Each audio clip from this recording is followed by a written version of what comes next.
السلام عليكم، معكم الدكتوره ليلى التازي الداودي. الاختصاص ديالي هما امراض الحساسيه ديال الدراري الصغار وديال الدراري الكبار. لا كيسيون هي سوفون كنسمعوا الناس كيقولوا بلي في فصل الشتاء ولا في ليفير الالرجي كيكثروا، واش سي فري او با؟ عاوتاني خصنا نفرقوا ما بين هذا الشيء كله. كيف ما قلت 90% ديال الناس اللي عندهم الحساسيه في المغرب عندهم حساسيه ديال الغبره.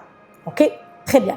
الغبره خصكم تفهموا بانه افكتيفمون الغبره راه عندنا العام كامل، هيرو كان كتكثر في جوج ديال الفصول. الفصل الاول هو الخريف والفصل الثاني هو الربيع. شنو هو الخريف وشنو هو الربيع؟ خصنا نرجعوا لهاد لا ديفينيسيون.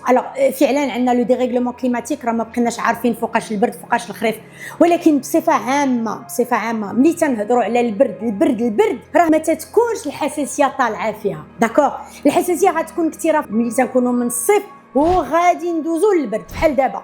داكوغ، واخا مازال ما بغا يجينا هذا البرد، ولكن دابا راه حنا في البيك ديال سميتو البرد اللي هو شهر 1 شهر 2 شهر 12 الى ربي يبرد علينا واحد شويه.